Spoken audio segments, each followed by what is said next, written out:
Yeah, so I didn't grow up as like a car enthusiast or in a car enthusiast family. I kind of came upon Cannonball through just an exploration of automotive journalism as a high schooler. This is online personality and now car enthusiast Ed Bolian. I spent most of my free time, reading the pages of Road and Track, Car and Driver, and thumbing through DuPont Registry about what the dream might become. And, I kind of, as an independent thought, had noticed that everything that was in these magazines at the time in the early 2000s, late 90s was 0 to 60 times, track tests, these shootouts, Nürburgring times. And I just had this fascination of road cars and how we might use them. And so I remember talking to my dad one day, and I was like, it'd be super cool is they just took like the best cars of the year and the best drivers, and they just put them on one coast and decided to see who get the other coast the fastest. Because the idea of what car could get you to grandma's house the fastest was a lot more interesting than what car could go 0 to 60 or do a quarter mile as quickly as possible.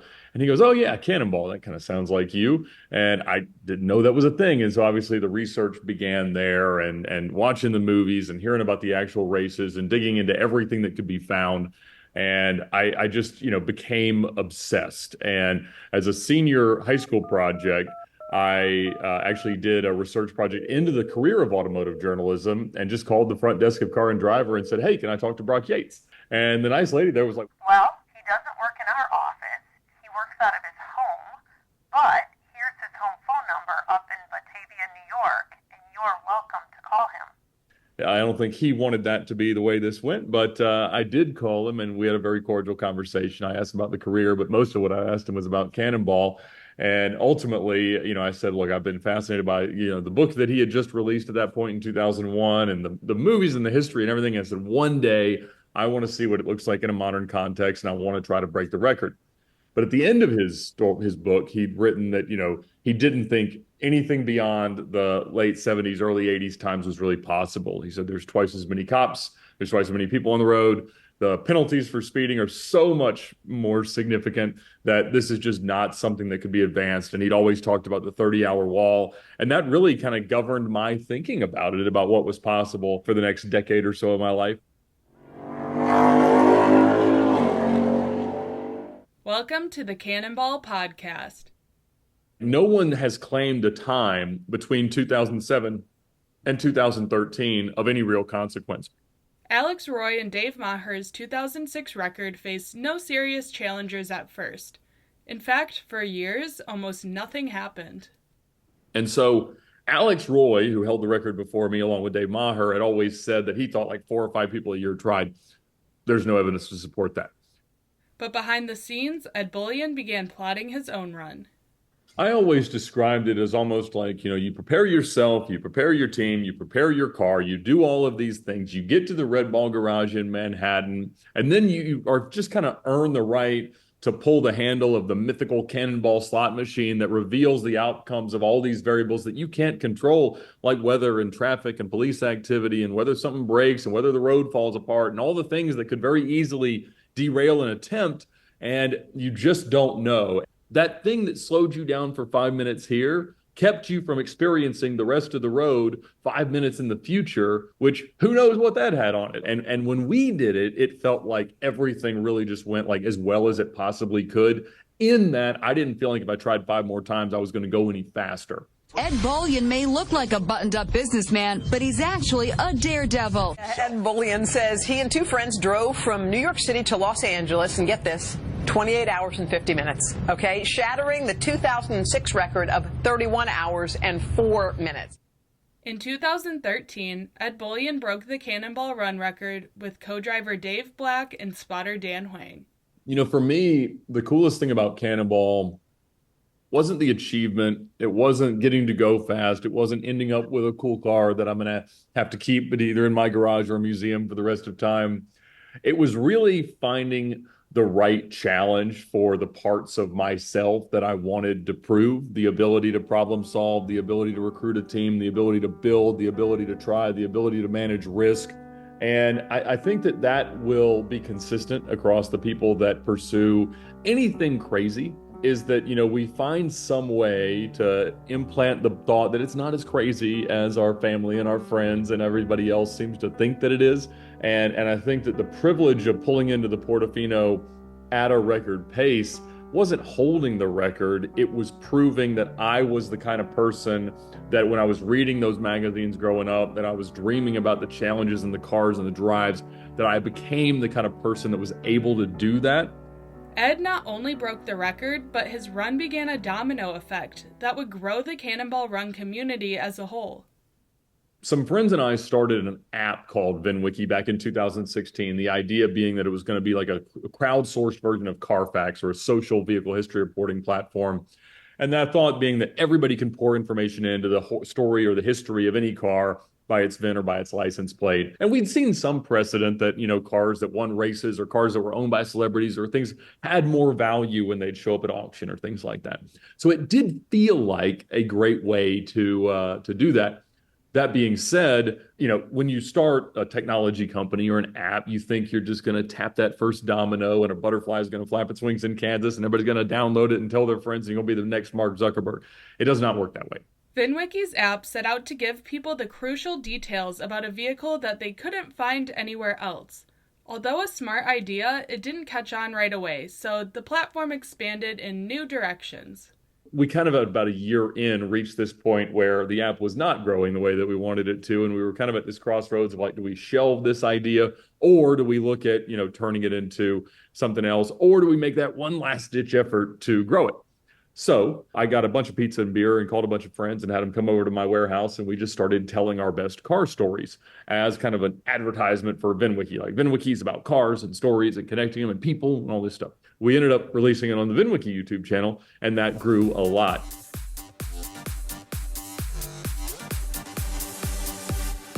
I look at the cop and I'm like, what are you doing? Arrest this guy. No response whatsoever.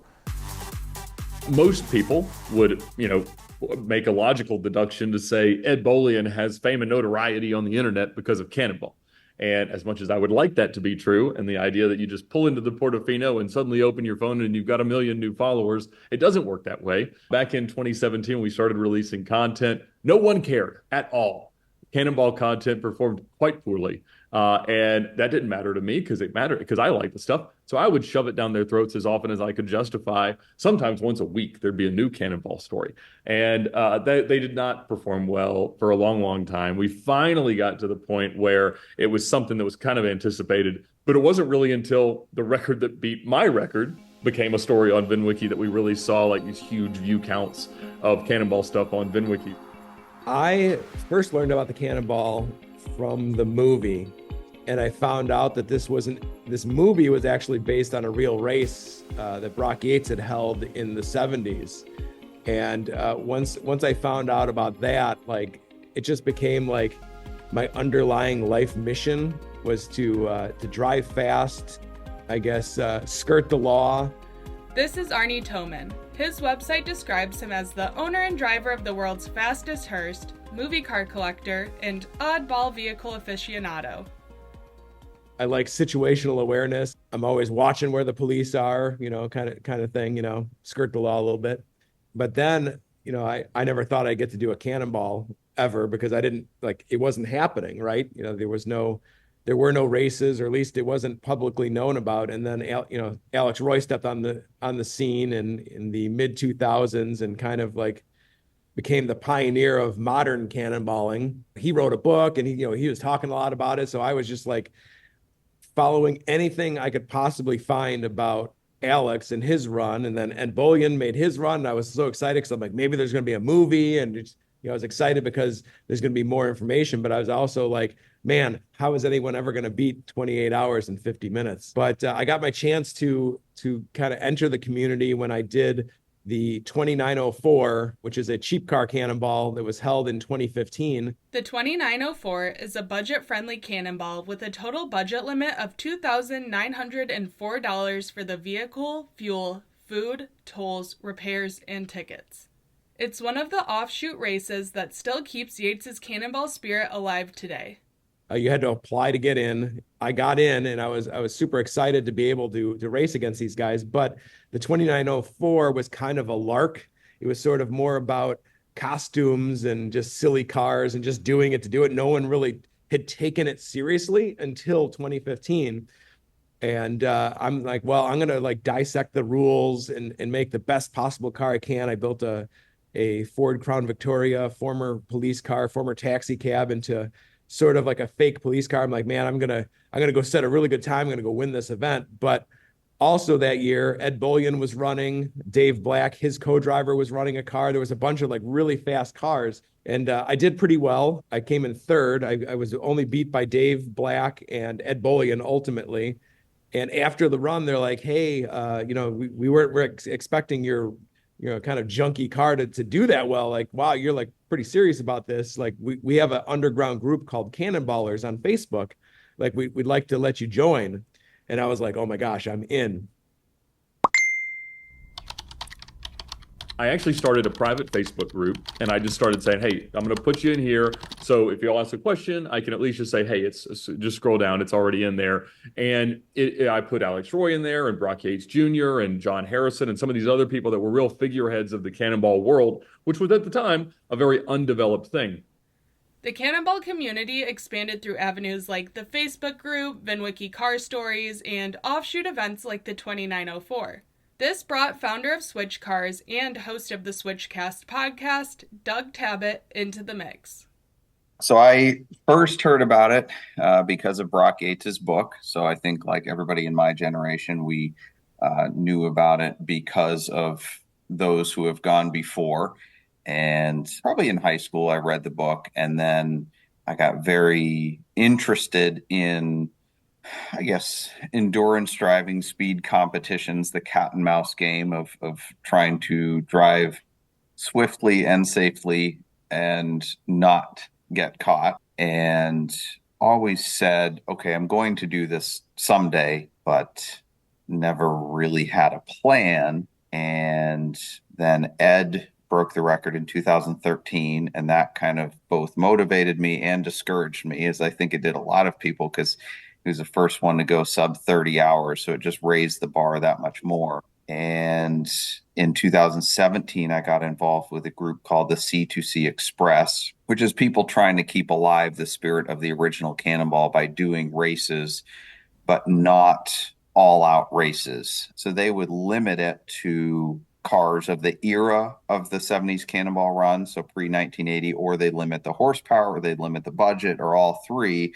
So it made it a little bit more of a challenge, and also weeded out the people who may not be taking it seriously or may not be doing it for the right reasons. And so in doing that, they were able to maintain the record of safety, but also kind of got that out of our system for a lot of people who wanted to experience something like the original Cannonball. For me and Arne, it didn't get it out of our system. It just whet our appetite that much more. Doug teamed up with Arne in 2019 to try to beat Ed's Cannonball record. For me, the list is incredibly short of people that I will get in a car with to go across country. It's important for me, not only because I'm putting my life in their hands, they're putting their life in my hands, but then also from just a logistics perspective of, we want to not get lost. We want to not get pulled over. Arne and I we think alike, and where we differ, he has strong points where I'm weak and vice versa. And so we make a good team and we communicate well. And I trust him implicitly. I can take a nap if he's driving 100 plus miles an hour, because I know that he's not going to take dumb risks, and also that he's qualified enough to know what a dumb risk is. Two of the buddies shared driving responsibilities. The third guy acted as lookout, constantly peering through binoculars to detect any speed traps up ahead.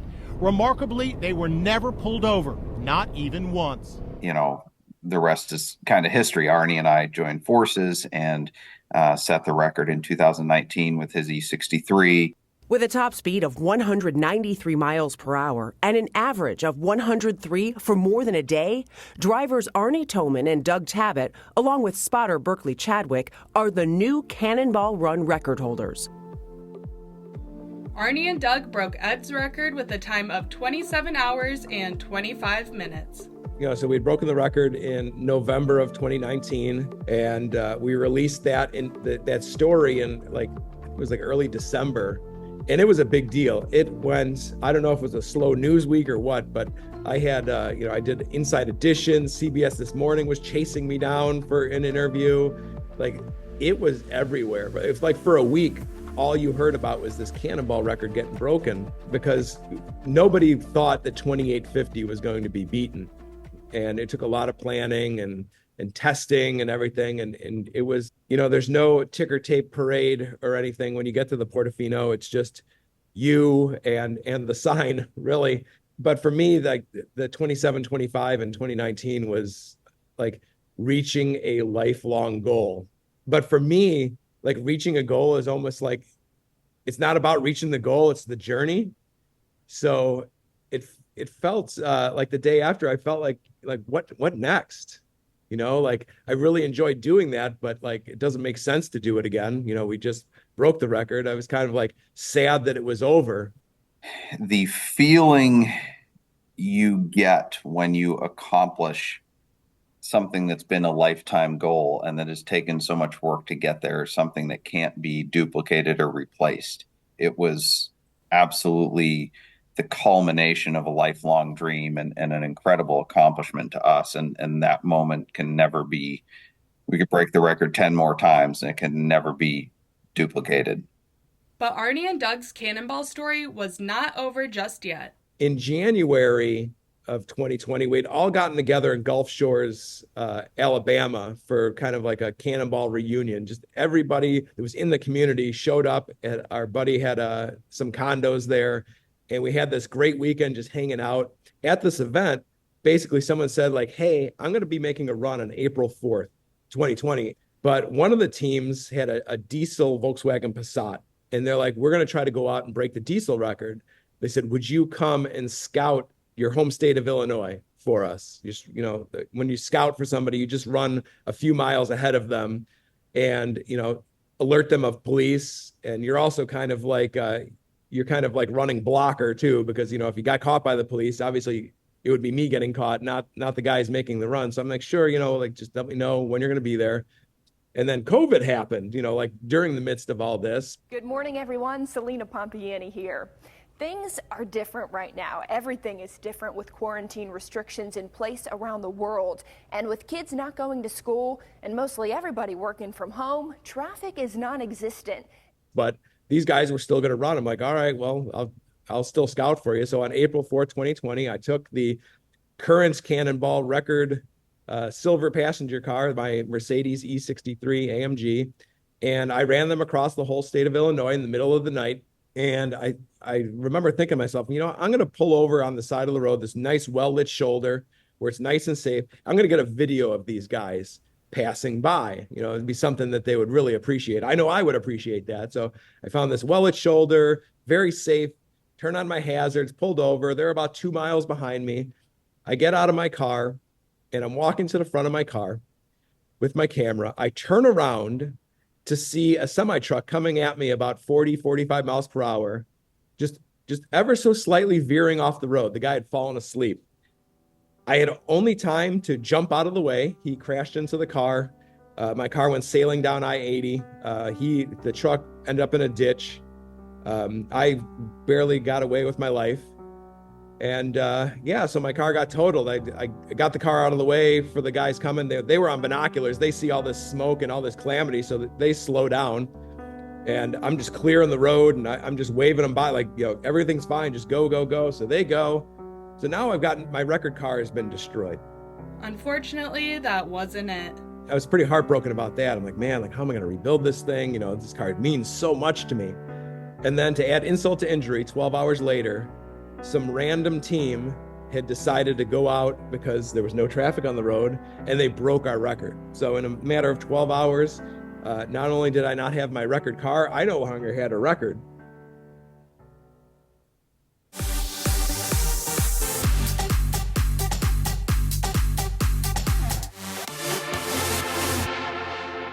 There were several drives that have happened lately in very impressive fashion, including one in a white Audi A8L that has achieved a time of 26 hours and 38 minutes. So that beat handily the time of Arne and Doug of 27:25 set last year, and obviously 28:50 my time from 2013. So it has happened. I have seen most of their proof, and certainly I was able to watch part of their satellite feed to see where they were at. And yes, it appears they've done it, and they have set a new and amazing time.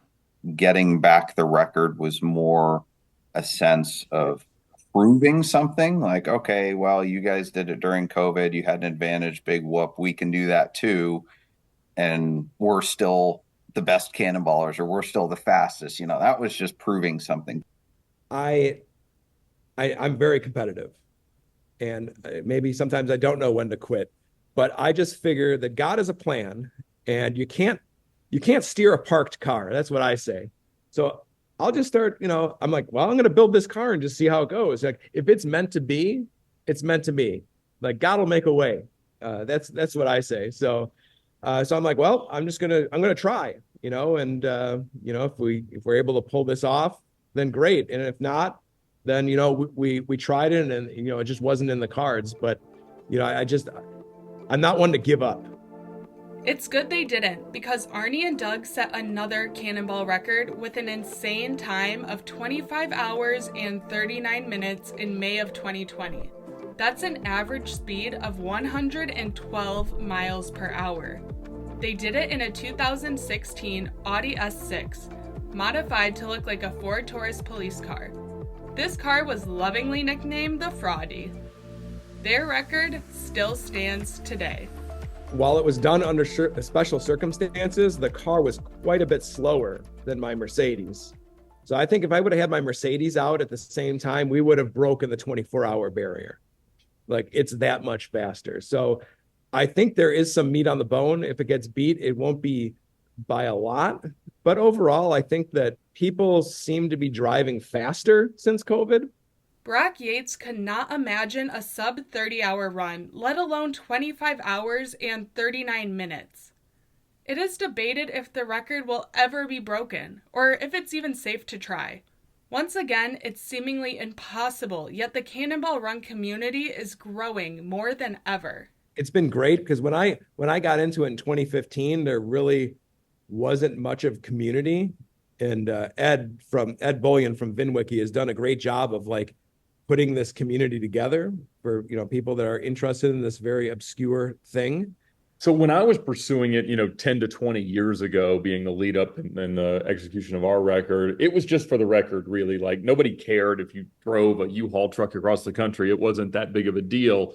And the fact that today there is enough of a Cannonball community, or the Fraternity of Lunatics, as we've come to call it. And I think that now it is almost more of a rite of passage to go out and do it, because then you can wear the t-shirts and the jackets and the stickers on your car and just feel like a part of something that's bigger than yourselves.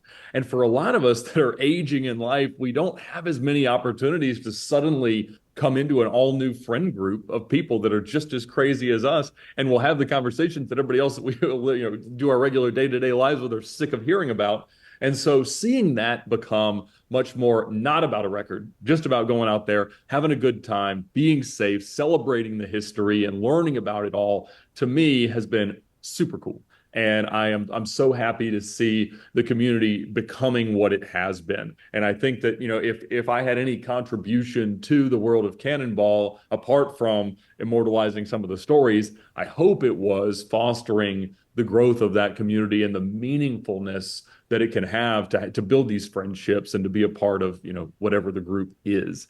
Since the overall record is out of reach for most, people started setting specialized Cannonball records, which leave a mark in their own way.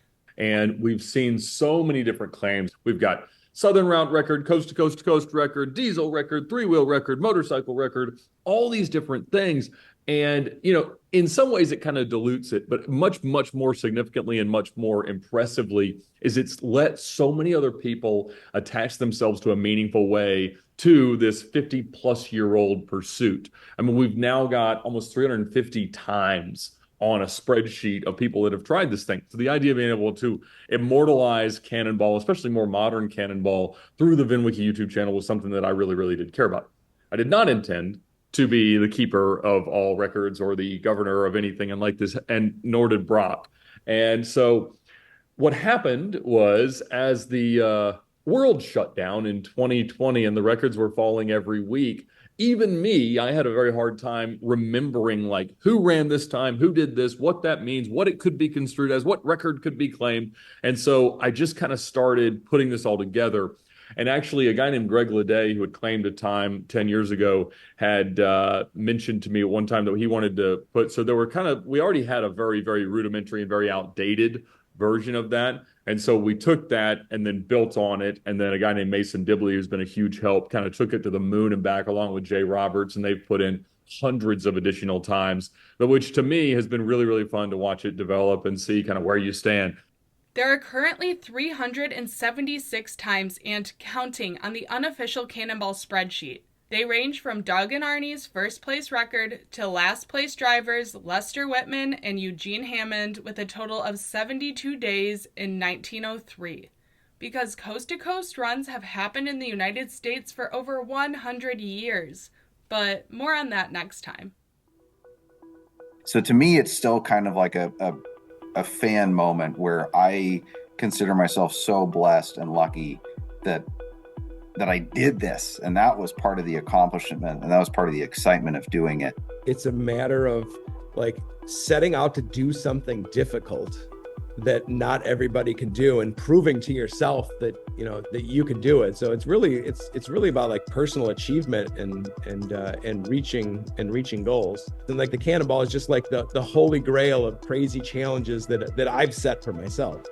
And so when I wrote my book about it, I actually opened it with a dedication to my son. And I said, as your dad, the most important thing to me is that you come to a great relationship with Jesus and you understand that he loves you more than I ever could. And that's all I really care to make sure that you know. But if I get to teach you one more thing, it's that in your life, as you think about your goals and who you want to be and the challenges that you want to undertake, if you can find one like this that becomes kind of the Super Bowl of being you, that's what Cannonball was for me. And if you can do that as my son, I'll be even happier than you are that you've found it. This series was created and produced by Mallory Keenoy. Executive producer, Tom Keenoy. Additional voices, Marsha Keenoy. To the Cannonball community, past and present, thank you for keeping the legend alive and proving that tradition and responsibility can share the same road. Special thanks to our Patreon supporters for helping make this project possible. An extra shout out to the Cannonball Sun Solar Car team, the ones who first sparked this journey. Select archival audio and materials were used under fair use for commentary and historical context. This series was inspired by the many stories, films, and records that have kept the legend of the Cannonball Run alive for generations. Music licensed through Foxy Music.